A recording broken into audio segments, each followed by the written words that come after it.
friends, Dree here with CVV Entertainment with a House of the Dragon review.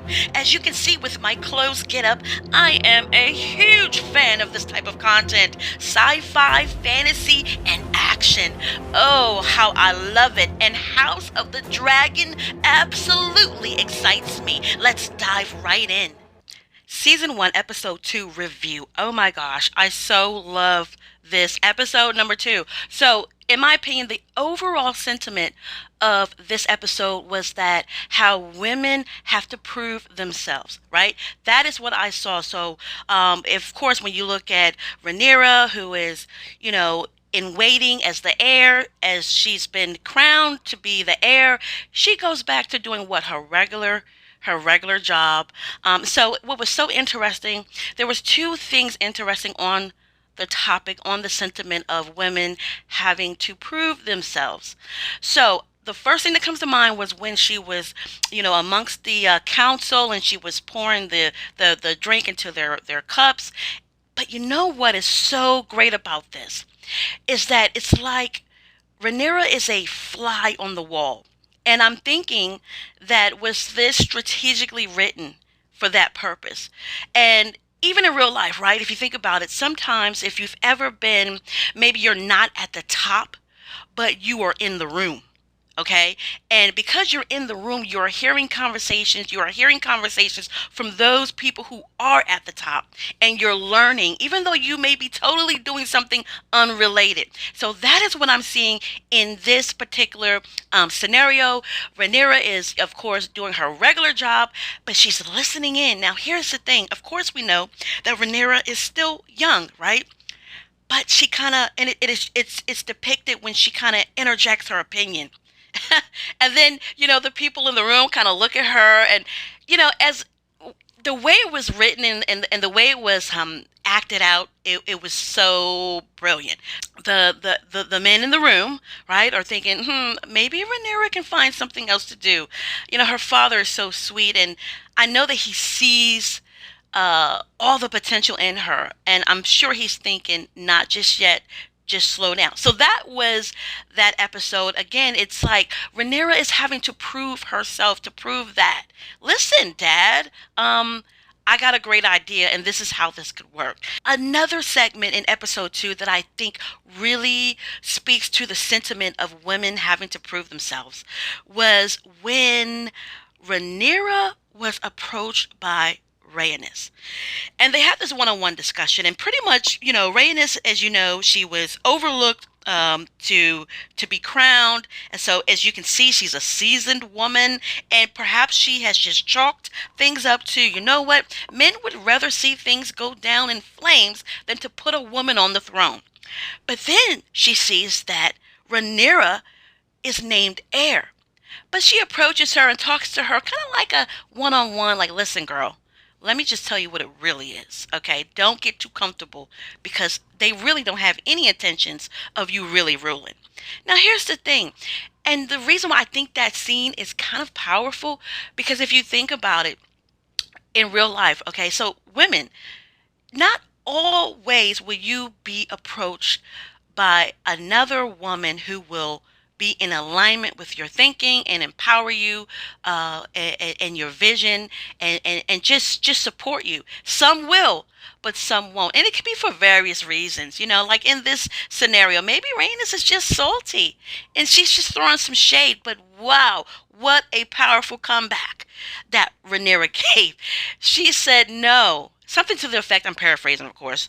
She said, no, they didn't choose you. Emphasis on you. So what Rhaenyra is saying is like, no, it's not like men don't want to put a woman on the throne. They just didn't choose to put you. And pretty much Rhaenyra is just like, okay, you know what I'm saying? I'm throwing some shade. So I thought that was really, really powerful. And again, that was just my review on that overall sentiment of episode 2. Now let's dive into some other things, honey. Yes. Okay, let's talk about Daemon. Is it just me? I find him very attractive some kind of way. It's just something about him. It's about, I don't know, if it's kind of like he's the younger version of the king. You know how it is. It's kind of like he's still a little hasty, but still he has probably a little more vision than his brother. And of course he's upset that he was overlooked, but it's probably because, well, if you saw episode one, of course, some of the things that he was doing, it was kind of like over the top. So, in order to be a king, you have to be able to balance all of that. But there is something about Damon, honey. Yes, I don't know. It's just an edge about him. Yeah, I'm gushing over him. And what really did it for me in episode two, oh my goodness, was the walk. I am a sucker. Maybe I shouldn't say sucker. I am a fool for a nice walk. He has the walk of like this confidence, but yet it's his own swag. I really like it. So, what I found very interesting pertaining to Damon is that, you know what? He kind of succumbs to Rhaenyra. And that I really kind of kept that moment in the back of my mind, because as you know, Damon is taking some dragon egg, and he's actually making up all kind of, I don't know, lies, saying that he's getting married and that his wife is with child, or his fiance is with child. I don't know, but it was a bunch of just hoopla about absolutely not true. But he did take the egg. And so of course, you know, they want the egg back, and things are really getting out of hand, and they don't want any problems. When I say they, talking about the king. So the king doesn't want any problems. Viserys is like, enough is enough. He's gonna go confront Daemon about this, but then Otto, right? He's like, no, king, because Otto is kind of seeing something different about Daemon. When I say different, sometimes someone else may see a family member different, right? Because with your family member, you're going to have a certain bias because that's your family. So it's like, Otto was like, no, let me go, because Otto was thinking like, Damon is crazy, okay? He might just kill you, all right? But he didn't come out and say that, but that's what we knew what he meant by Otto wanting to go. But Otto goes and gets this army and all this stuff, and oh yeah, there starts to be a standoff, and then lo and behold, so what flies in? Oh yeah, oh yeah. Rhaenyra on her dragon, honey. She swoops in and she saves the day. Yes, but what I really like, I love this moment of boldness when Rhaenyra walks up to Daemon, looks him in his eye, and pretty much puts it to him straight. Listen, you want to be the heir, and I'm standing in your way. If you feel a certain type of way, here I am. Take me out. Okay? Rhaenyra is not playing. I love that part. And she called his bluff. She called Damon's bluff. He tossed the egg back, and it was. But you know what I find interesting? I can't wait to see how this plays out in the future. It's like, and I'm just speculating. Of course, I don't know, but I'm just thinking like, down the road, could there really be an alliance with Rhaenyra and Daemon? Because they have this kind of unique relationship going on. Kind of like a love-hate kind of thing. It's kind of like what I'm starting to see as a sneak peek, right? But anyways, there's trouble in paradise. Viserys needing to remarry. Okay? Now, this was clever. I saw that in episode one. It was so clever. Otto sent his daughter, Alicent, to go and, help the king grieve the loss of his beloved wife, Emma.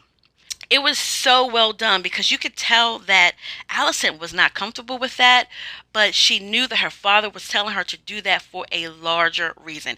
And that reason now becomes known in episode two. This whole time, Alicent, and she, of course, even the king has told Alicent, hey, you know what, maybe not have these discussions with Rhaenyra. So obviously the king is, we haven't seen any type of like woo woo woo, between the two. But obviously, just in that statement, it's like the king is, well, fancies her and really wants to keep their communication and their friendship private.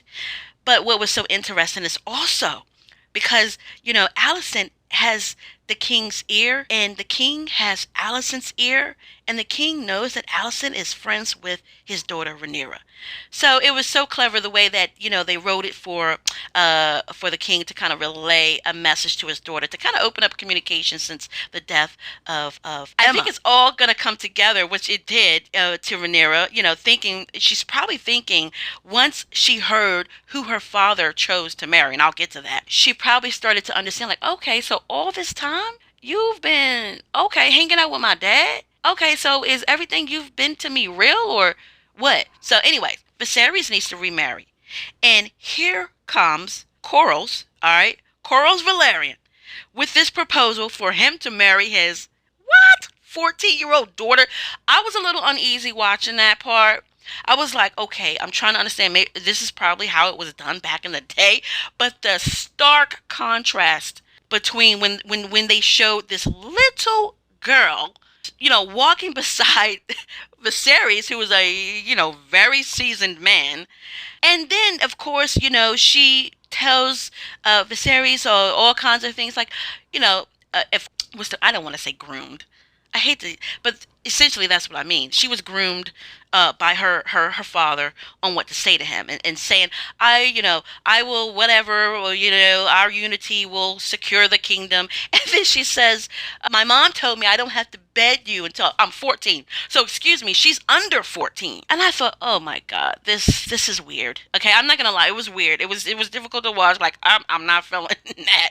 It was just weird, totally weird. So, anyways, now I have really no idea how old Allison is because I thought she was young. So before this whole scenario of Corals introducing his daughter to the king, I was thinking that Allison was young. I don't know. I think she may be 15, 16. I don't know.